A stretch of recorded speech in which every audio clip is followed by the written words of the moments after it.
everybody. Welcome to the Cupid's Coach podcast. I'm your host, Julie Ferman, inviting you, like I always do, to transform me to we through the process of doing dating better. And you're going to have a jump start today because I have a really fun guest on the show with me.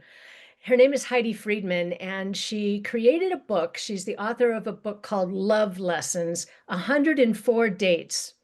And in that book, she talks about she has real stories, big love lessons, the stories that led her to true love. And interestingly, she was a lawyer turned love explorer. And it's very interesting. So we're going to hear her story together. Welcome to the program, Heidi. Thank you, Julie. It's so fun to be here. Did you ditch being an attorney altogether? Oh, no, no, no, no, no. Not at all. I'm still 100% invested in being an attorney. I really enjoy my practice, and my clients, and I am still very much enjoying being an environmental lawyer. But this is sort of also an area that is near and dear to me. And I think if I could spread a little hope and love right now, I felt like it was the perfect time to do that. I love that. So I was studying up on you, and you're a partner at a major law firm doing environmental law and ESG, which is environmental, social, and governance, Correct. which is a set of criteria used to evaluate a company's performance on sustainability and ethical practices. Exactly. Exactly. It's really corporate sustainability. My clients are mostly large companies, and we deal with their everything from like greenhouse gas emissions to their diversity practices to, governance and corporate board governance and all those things. Great. And then interestingly, you have a personal life, and it was your personal life that caused you to get engaged in the whole question, how should we go about doing dating? How can we do it well?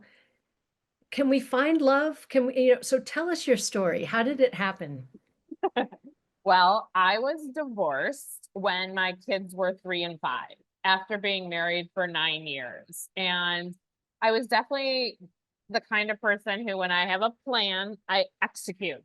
And my plan was to, everyone was getting married and I wanted to be a mother and all of the things.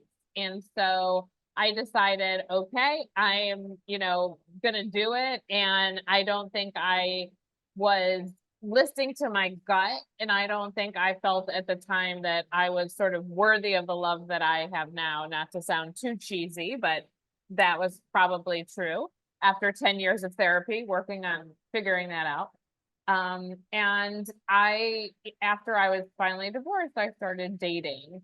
And I knew after the first couple of dates that it was going to be a very, very, very long, involved process. I didn't quite know that we were going to reach 104, but I knew that I was not going to find love quickly. I had a feeling. And so I decided to start counting. And after I had been dating for quite a while, actually, a number of years, I turned 40, and I had this revelation, because when you get those big, birthdays, you kind of evaluate your life, and so many aspects of my life were wonderful.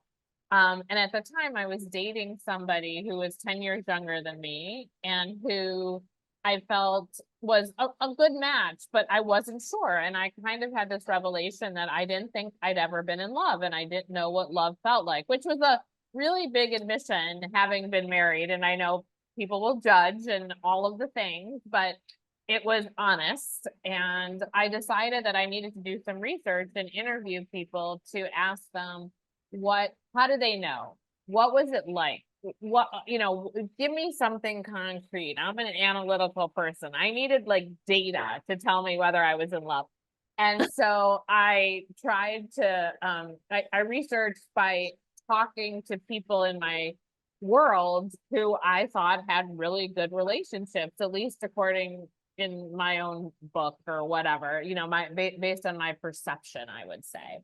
And then after, I gathered all that data, I realized that no matter what kind of couple, young, old, same sex, not, it didn't matter. The same themes were coming out. And it really was like a light bulb moment that went off for me. about the themes. And so it was then that I started writing the first chapters of the book. Beautiful. So it sounds like what you were looking for is the common denominators among couples who would really were well matched.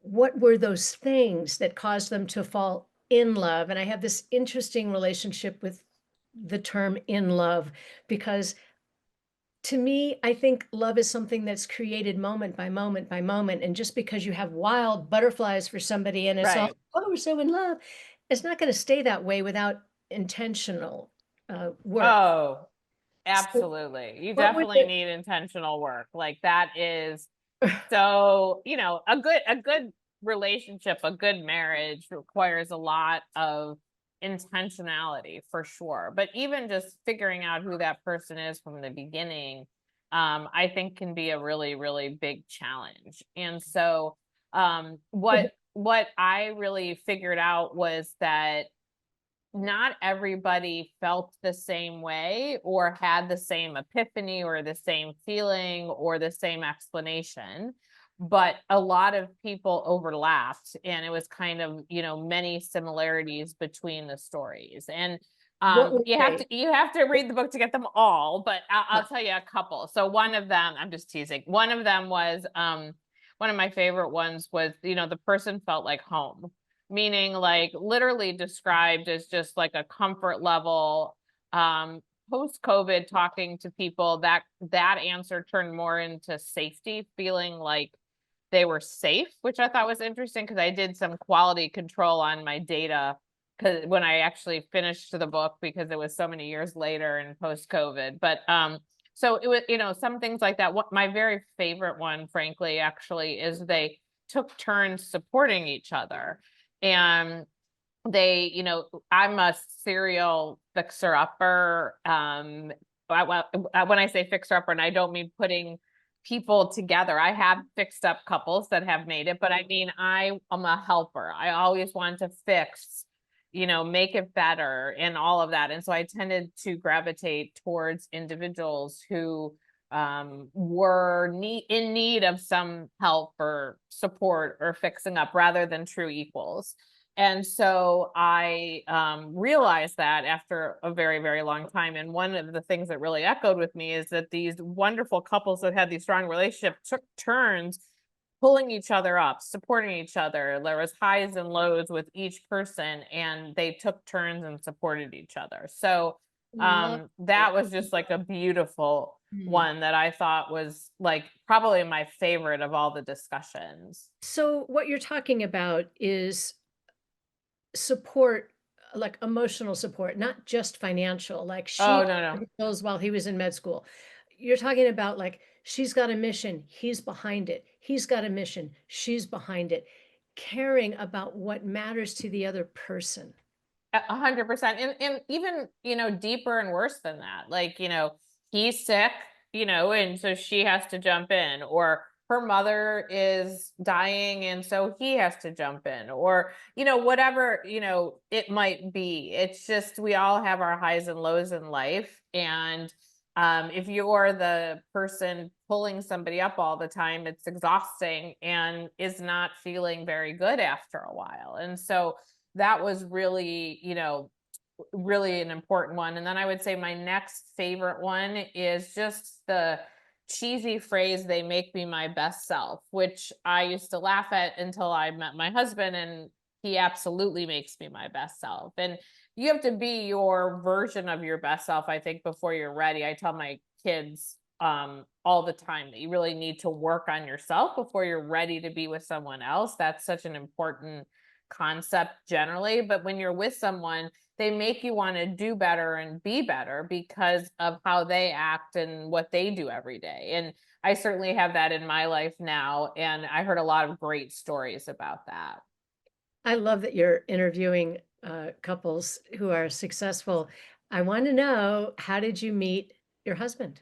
Oh, this is my favorite story. So there is a little bit of luck to it, but I also believe that you shouldn't be embarrassed to tell people that you are dating and interested. And, I think one of my chapters, my lessons is called Scream It from the Rooftops, which means just, tell everyone you know. But So I actually am a hot yoga, I'm obsessed with hot yoga. Love I've it. done It's a like million Bikram classes. I know what you. it's like the one place where I can really shut off my brain for the most part and just feel so good afterwards. And so it was really my saving grace during my divorce process and my years of dating and single mom and all of that. And I would go quite a bit to this yoga studio that a good friend of mine owns, Cleveland Yoga. And there was the same three or four people in the front row on the weekends with me all the time. And after, I don't know, a year or something, we started talking to each other, and they were all CEOs. It's like the type A's that sit in the front row so you could just stare at a wall,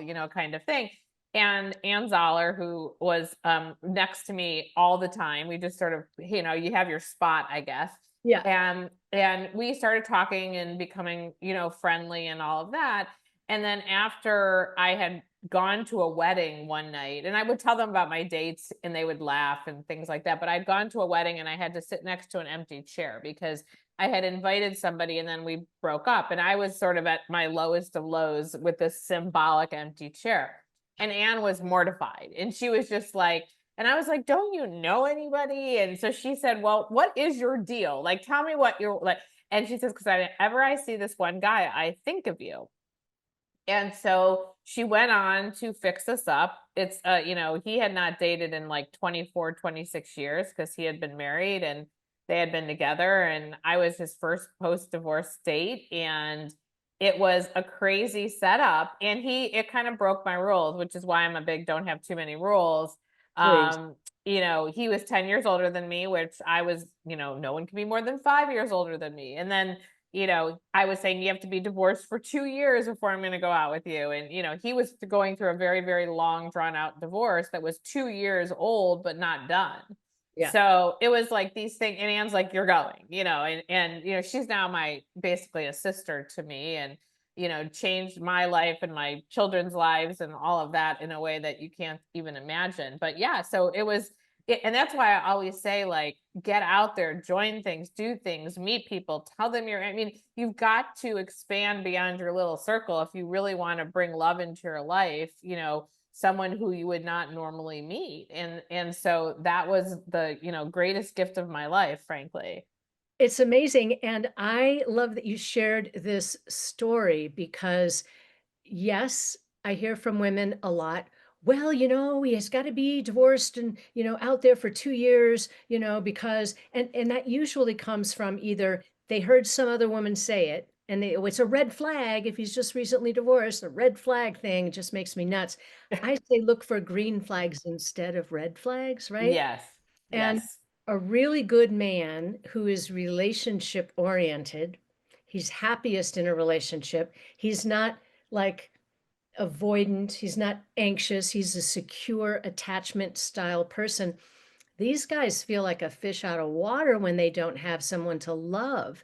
And they will sometimes fall victim to the casserole brigade. They'll just fall in with whoever the first woman is who comes over and brings them a casserole. That's usually the widows, but also men who are divorced. There are women out there sort of preying on the men who are coming available. And it's kind of creepy. But here you are. You gave this guy a chance. I loved that your friend somehow intuited that this could be a great, Right. and you put aside the preference that he would have been divorced for a while. You're right about divorces sometimes taking a long time. And never before, I've done this for 35 years, I've never seen so many men and women who are out there in the dating pool. Technically, they are separated, not divorced. One of them or both of them doesn't see a need to go through it. And if Mm, you do go through it, it's going to be financially devastating for one or both of them. mm, So yeah. what they do, they just stay on paper together, but they run their lives separately. And until one of them or the other really wants to remarry, they don't really have to go through that. So the red flag for me is a woman who has that red flag. Yes. Yes. If Yes. he's a good man, meet him. I'm thinking of a couple that when I first met him, he was not ready for dating. He was just finishing up a divorce and he was like deer in the headlights. And so I made an introduction for him.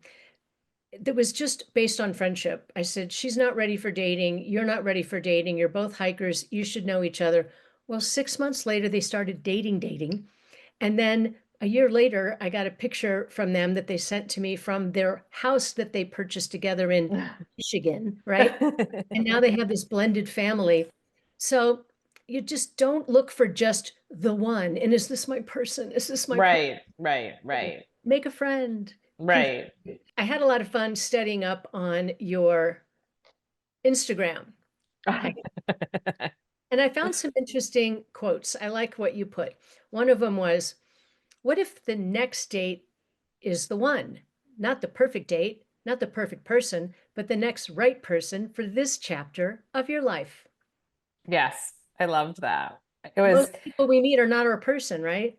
one of my favorite pieces of advice that I like to give unsolicited often when I hear someone is single, divorced, or had never been married and is looking but not having any luck. And I often say, have you tried the apps? And it is, I have a podcast with my 22-year-old called Love You More. And we talk about the generational differences. And I think for the younger kids, that's their only way of sort of dating and communicating. And I think, when you're in your 50s or 40s or older, it's not natural to you. But I think it's actually the safest place to start. And my rationale is that you have a lot of ways to vet the person that you're, talking to or whatever. You can Google them, chat GBT them, you can look at their social media, you can go back and forth with them, but you really need to look at it like it's not even like it's practice. So I always say you would never go for your biggest interview without practice. And so I think you should have zero expectations and say, okay, these are my practice dates. And so you find someone you feel comfortable enough to get a coffee or a wine or whatever. You set a very confined 30 minutes, hour, something, and you just go with zero expectations. And if there's a surprise, then great. But otherwise, it's practice. And then it's, joining things and meeting people and talking, there's all these things. But I do like the dating apps because you'd be amazed at how I've seen women after they have gone on a couple of dates and have really good stories, and as do I, and they're often funny and unsuccessful, but you have this kind of more open vibe where you're like, okay, I'm open to dating. And it's kind of a vibe you give out to the universe, which, before maybe it was a more closed vibe because you weren't practicing and doing anything. So that's my rationale of kind of why I like the apps. That's what the apps did for me. I will actually say I dated at the time. I mean, this was, 15 years ago. I dated two guys on from Match.com, one for 6 months, although my 22-year-old would call them situationships. I wouldn't even call them. I mean, I was a single mom, they were single parents. I mean, we only saw each other, I mean, I don't even know, 10 times or something, right? So and then one for maybe 3 or 4 months. But these were two guys that I would not have met otherwise. They weren't, one was a much better relationship than the other, but they were still good practice and I learned from both of them. And so that's what I like to encourage people to do, because while it could be disappointing if you do date somebody and it doesn't work out, at the same time, I feel like we learn from each of these things that we go through, and maybe, it's just part of the journey. Completely. And it goes right along with another quote that I took from your Instagram. Sometimes the magic happens when you stop worrying about how things will turn out. That is so true. It's not, Luck is a big, that was actually one of my love lessons, is luck is part of it. And so I do feel like we have to do these things. You have to actively go out and seek it, because no one's knocking on your, I always make the same silly joke, but unless you're dating the Amazon guy, I mean, no one's knocking on your door to date you. And so I do feel like you have to go out there. But my quick luck story is my husband was in Indiana, married at the time during 2009 when the real estate market went under. He was running a division of a global real estate company, love. and they closed the entire division. lost his job, has two middle school boys. His wife at the time does not work outside the home. And he would tell you, like, at that moment, he thought it was the worst day of his, like, just devastated. Didn't know what he was going to do. Then he ends up getting this job in Cleveland, still feeling like, like excited about the job, but moving to middle schoolers, one who didn't, I always tease him now because he's 29 and adore him, but he didn't talk to his dad for 6 months because, when you're in seventh and eighth grade and you're leaving all your friends, I mean, it's not a good time. And I think that was the end of their marriage, like as they were moving here and the whole thing. Anyways, all that's a whole nother story. Not going to get into that. But the idea that I'm getting at is if he would not have that would not have happened. He would not have moved to Cleveland, would not have met my friend in his work life, and we would not be together. I'm assuming, which if you stated that to our kids, they would be flabbergasted because, we are so good together and I can't imagine not having him. But so you do have to sort of say, like, give it up a little bit into the universe. And when something happens, I always say to my kids, there's this like old fable my yoga teacher actually used to tell, and it's like something happens, good luck, bad luck, who knows? And at the time, while it seemed like the worst luck in the world, look at it now. And what it was probably the best luck he ever had, frankly. I would say so. No, Yes. but he would say so too. So that's the concept I like to get in there is like sometimes you just have to kind of hold your breath and jump and see what happens. Yeah, I like that you gave this guy a chance and the relationship a chance, even though it sounds like his life was pretty messy at the time. When I met him, it was 4 years after he moved. So it was not, even though he was going through a bad divorce and the whole thing, so it was messy. He was at the end of that, but everything else had settled a little bit. So that was, and we had very similar pasts in terms of relationships and everything. So I think, as I say, our journeys get us to a certain point. And I do think where we came from is part of why we appreciate each other so much and relate so well. Beautiful. All right, so this is going to be interesting. If you had to identify the three qualities that you most appreciate in this man with whom you have a beautiful relationship, what would you say they would be? Honesty, that would by Claire. I've had previous trust problems in relationship, and I am a all truth all the time is my motto. If you ask my children, so he's just the most honest person in the world, which is just beautiful. I would say second is I don't. Is it a trait to be an amazing father? Is that a trait? Absolutely. Family Okay, considered a really good parent. Absolutely. he's sort of the primary parent to his boys. He's become a father to my youngest, who's now 22, and has an amazing relationship with my oldest. I mean, he's just and we have different parenting styles, interestingly, but he's made me a better parent. And he's very much a long game parent. I get very tripped up sometimes on short hurdles, and he's a long gamer. So I think that that has helped. So that is a very easy one for me. And then I would just say, like, he's just so supportive. One of the things that was challenging, so when you're a professional female, when you're dating, sometimes it was a red flag for me if I dated somebody who didn't appreciate someone who had an independent career and maybe frankly even made more money than they did. Um, and he has always been so supportive of my career, so supportive of everything I want to do with the book, do it. And I was really worried about, him letting me tell our story, and he was supportive around that. He's just, one of the most supportive people I've ever met. And so, not only does he accept my career, he really does everything he can to, make sure that I can do what I need to do to succeed as much as possible. You answered those questions exactly the way I hoped that you would.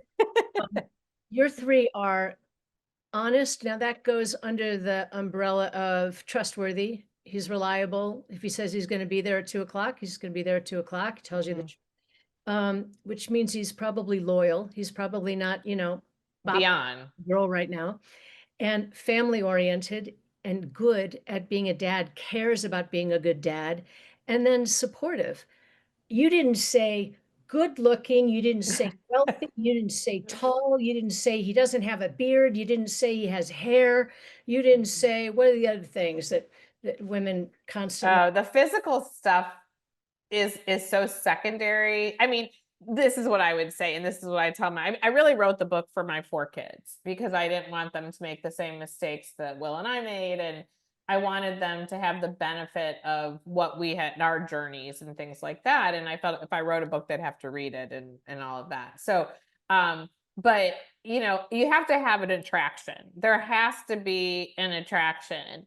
And while, butterflies are beautiful, they go away, especially, when hard things happen. But you do have to feel physically attracted to somebody, and you can't force that. But other than that, I encourage people not to say hair, no hair, blah. I mean, those are silly characteristics. And in fact, I made a list. I didn't put it in the book because I was too embarrassed, but I made a list of like 32 things that I what hope to find in a person. And they were mostly, the kind of things we were talking about. Success was important to me. It wasn't financial success, but I needed an equal partner with professional, those kind of things. But Will has every single one of them, which was bizarre as well. But, I kept a journal and things like that. So I had some of those in there. Other things that I found on your Instagram that I loved, you said you deserve love that feels like alignment, not a project, not a performance, not a compromise, real, lasting, deeply connected love. Absolutely. No fixer uppers. Yeah, that's right. And you also know about how to not lose yourself in the dating process. That's like when somebody's a chameleon and sort of like, oh, I'll be this way with him because I think that's what he wants, and I'll be this way with him because I think that's what he wants, and there's nobody home. Yes. I mean, I think flexibility is great. Like, I'll still go to a concert or two. That's not my jam, literally. Like, I just those are my favorite things in the world, like, unless it's like Jack Johnson or something. But my husband loves live music. And so Mhm. I think it's one thing to do an activity you might not love just because your significant other might love it versus actually trying to be somebody you're not. Because the one thing the one other reason why I believe dating on the apps are mostly practice is because I think you have a foundation of not basically not being authentic. Is it inauthentic? Whatever the word is, inauthentic. So I think people aren't their true selves on an app. And so unless you get into a situation where you meet somebody from an app and then can build that authenticity, I think it's hard. So I like the fact that, when you go on dates in the wild or meet somebody in the wild, as the kids say, that you really can try to be your authentic self. I always say, like, join something you like to do. Like, if you hate pickleball, don't go play pickleball. If you hate running, myself, I mean, don't do it. But my 29-year-old loves it, and he joined a running club to meet people. So it really, I mean, there's everything under the sun these days with these meetups and things like that. So pick something you're enjoying to doing from the beginning, because then you're starting with authenticity. And I'm not saying don't try to learn something new. That's fun too, but something that you think you'll enjoy doing. Yeah, I remember I went to watch my husband play tennis, and we had this great country club we were part of when we lived in Santa Fe. And I was so impressed with the quality of the people there and how much fun they were having. I've never been like a competitive sports person. I'm more like do a Bikram yoga class, hike, run a marathon, not for speed, Well, but run a just marathon, that's pretty impressive. for competition. I just wanted to know that I could do it. And my friends and I were raising money to end world hunger. We were going to Mm. single-handedly end world hunger. We did build wells in Africa from the money that Oh, we good for you. But that was the motivation. So I'm sitting there watching my husband play tennis, and there's this lady there who's just so much fun. And she's from Brazil, and she's got this really wild personality. And she was making everybody feel so much at home. I thought she was just one of the tennis players.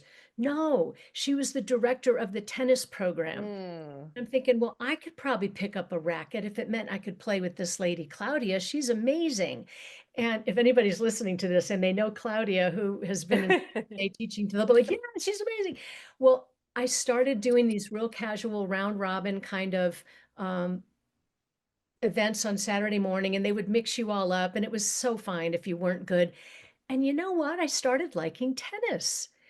And I kept playing, and it was something that we started doing together. We did lots of tennis things together. So it's like I was just thinking yesterday, I was on a consultation with somebody, and we look at real live people together and we study Mm. profiles. And this lady I was on with, the minute she saw an activity that the guy likes that she doesn't do, she was inclined to throw him in the trash. She's, well, I don't like rock climbing. Well, I don't like skiing. And she wanted to just toss him in the trash. I said, wait a minute, you're into live music. And do you know that in addition to all that stuff, he plays the banjo and he plays the guitar? And she's like, oh, it's just the knee jerk reaction. Right. This is on the word jerk, is to dismiss somebody for something silly and most of the guys And who who, knows if they even do any of those things? That's what, when yeah, you're looking at those profiles, it's like, I think back in the day, 90% of the time they just want to sound cool. And, I mean, listen, I haven't dated in a really long time, but I'm living vicariously through my kids. And I yeah. find that those profiles are not very accurate for the most part. What I like to see people do is list the things on your profile that you're currently enjoying. Hmm. And if you love skiing, but you're not doing it right now because you got a bum hip, don't put it on there, right? And then also, I like it if they put things I'd be willing to try. Well, bungee jumping, I'd be willing to try horseback riding, I'd be willing to try, a safari in Africa, something like that. So you're showing what you're open to trying. I Hmm. scuba, but I've always loved snorkeling, those kinds of things. Most of the men who like to golf, like cycling, they don't necessarily want to do it with their partner. Well, right. That's definitely true. And you don't have, I mean, so I am not a great boat person. I've had bad boating experiences. My husband runs ports. He used to own boats. His favorite place in the world is on a boat. Now, I am getting like a little bit better. I've gotten on a couple of boats, but like, that didn't keep us from being together because I'm not a boat person. I also wouldn't sleep in a tent unless you paid me $1 million. And he would love to do that. And so, he goes off with his high school buddies and they did a backcountry rafting trip and he had a great time and we missed each other and it was beautiful. So I think people get too caught up in those things. It's, as I've said to my kids, it's really about finding a match where you came from the same type of foundation. And I think when people come either raised similarly or they have similar histories, that creates this incredible foundation that I think really establishes a good relationship, in my view, from what I've seen. And then from there, it is work and it is effort and all of those things. And you definitely don't have to do every activity together. So in your relationship, I love that it's such a good one. I think that the really, really, really great relationships, it's like less than 5% of the relationships out there. I I I mean, think that's sad but true. I I truly feel like I won the lottery. it feels like I'm not gonna lie. I feel like, I never get sick of him. I'm gonna make people turn the podcast off because they're gonna be like annoyed with me. But it's true. But I mean, listen, I've had my bumpy, windy, bad, 43 years pre-will, so lots of alone time. the question I want to ask you, because it's coming up a lot in the interviews that I do with women.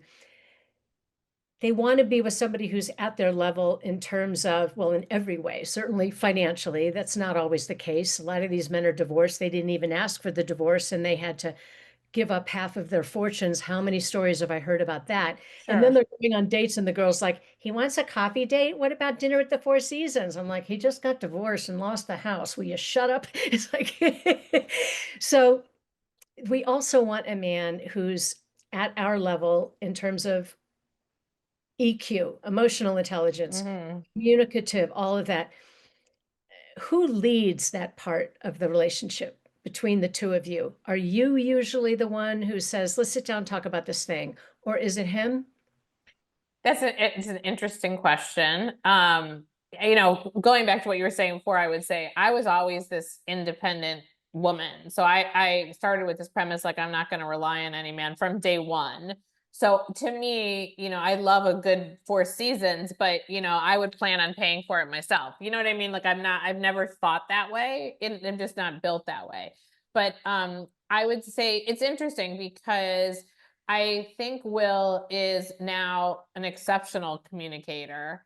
And I think he often will be the one to actually initiate. But when we first started, really, our relationship started up, I think he held back because he thought I would be upset or, react badly or something like that. And what I sort of said is when you hold it in, then it just causes all kinds of problems. And so I really think we ended up sort of laying a foundation for open communication, and we both initiate it at different times. I think we sort of take turns, but he's always the wise. I mean, he's so wise, it's beyond my comprehension. And so I think he can just, identify issues and things like that where sometimes, as can I sometimes, maybe when you're not in it, but so I think we both take turns, but it was something we built over time. I mean, it wasn't something that was perfect from day one. It was something that I had to sort of say,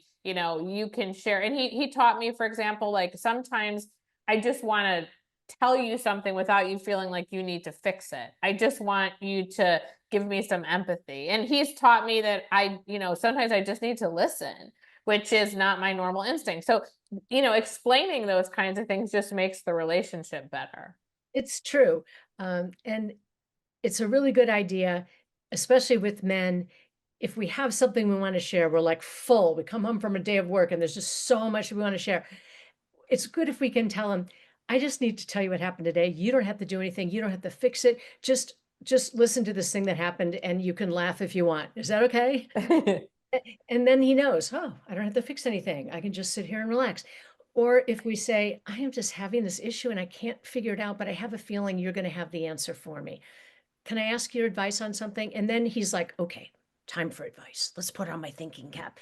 It helps them to know what we need because they're going to get in and try to fix it. And here you are, a woman who's very capable, competent, professional, and your instinct is get in there and fix it, right? Yes, exactly. I'm like, my therapist says I'm a heat-seeking missile. So I try to find these problems and fix it. So yes, I'm working on that myself. And, we all have work to do. That's why I was sort of saying, I think he does make me my best self. I have, for example, was never as into sort of art and culture and architecture and things like that. And Will is so well versed in all of those things. He came from a family where his dad was a professor and his mom was a librarian, and they did the art museum all the time and all of those things. And he's brought that to my life, which has been the most beautiful, for me, one of my favorite things. And I'm sure vice versa, he would say something else.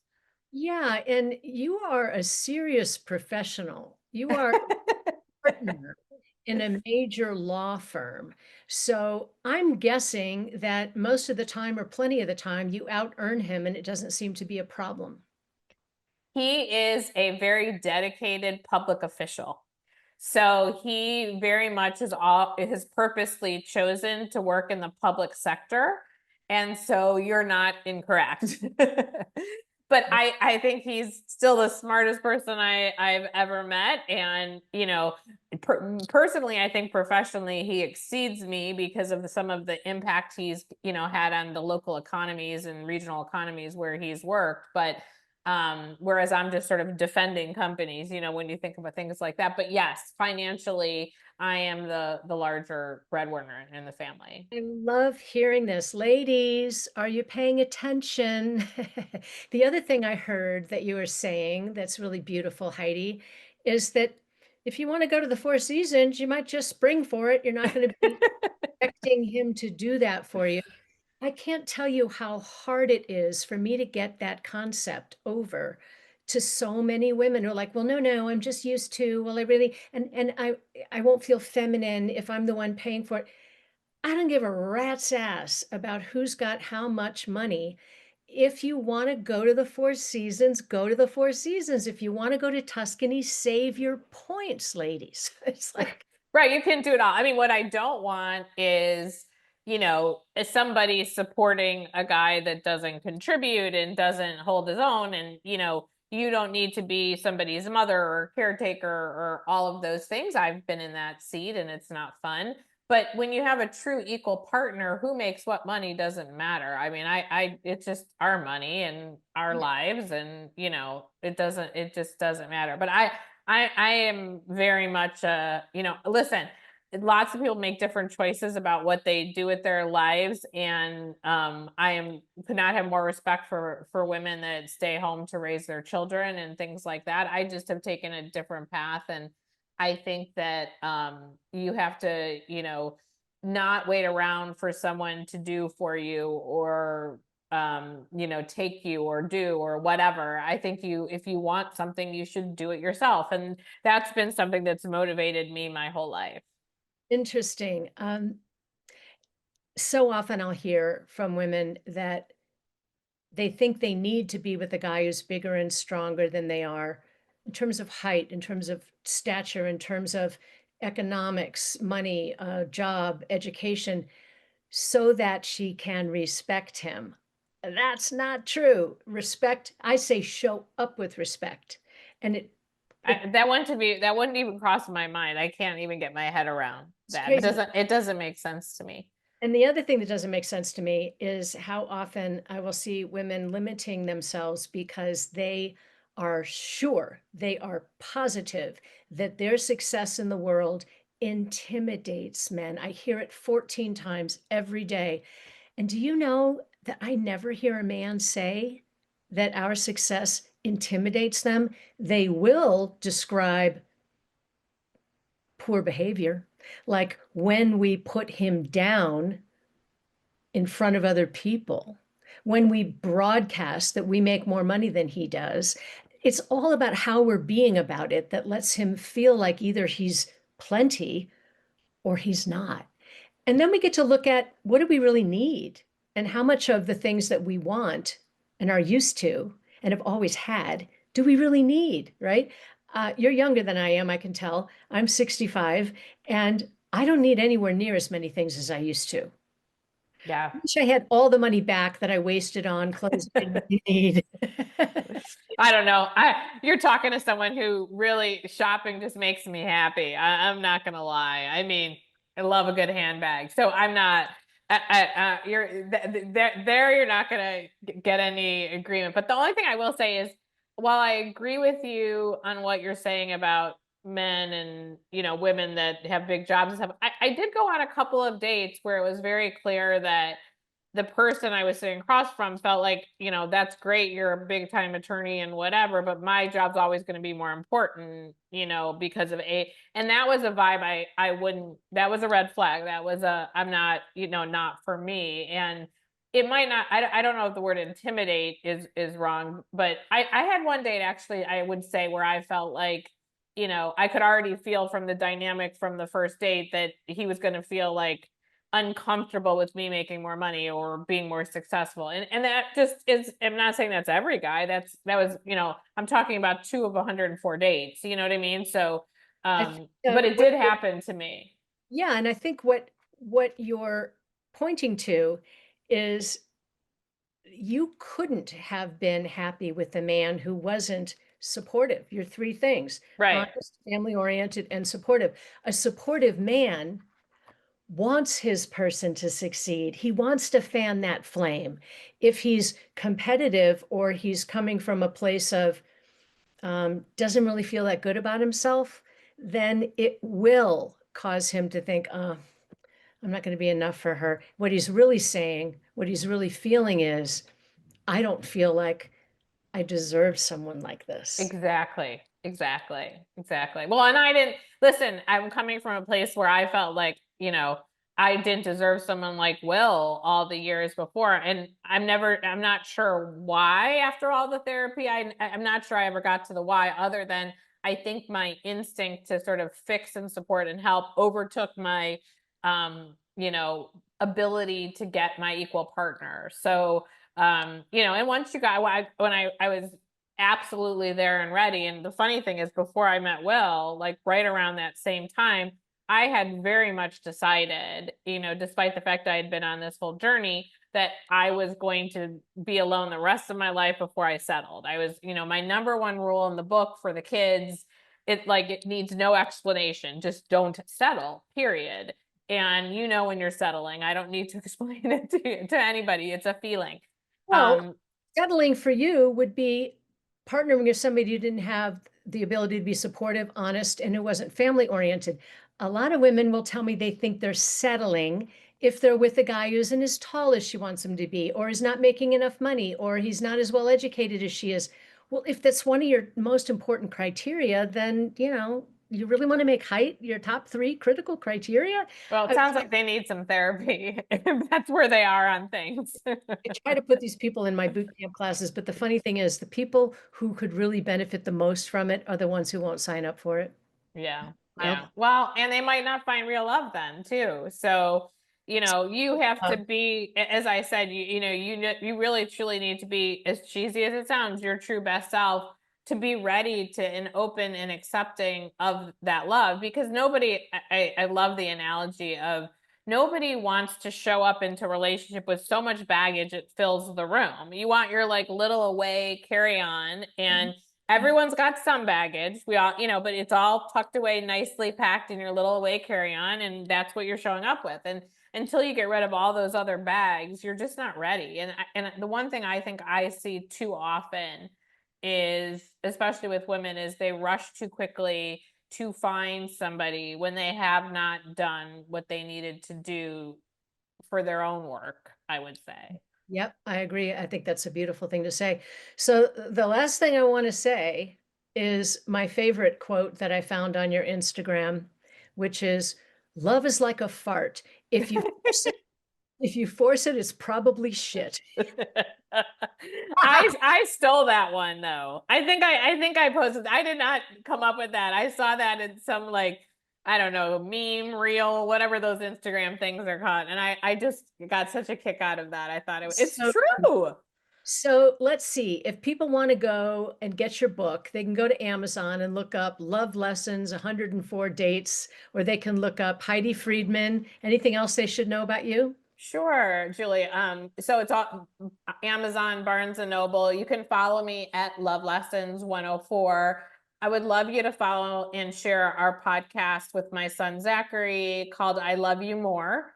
And while we only have a few episodes right now, so you can catch up, we are restarting this week after a cross-country move, and I'm excited to talk about the generational differences between around love. So that's super fun as well. I'm really happy about that because it is a whole different world for people in their 20s and 30s. And I'm not as in touch with it as one of my matchmaking colleagues who's 32 would be. So it's great that you're doing this with your son. I've learned Thank a you. lot. Oh my gosh, great. I will listen to it. Thank you so much for being on the show. I really appreciate it. Thanks, Julie. I learned from you today as well, so I appreciate your wisdom. So, folks, I hope you've enjoyed this. I want you to go out there, take this stuff to heart, and transform me to we for yourself. Thanks for being here.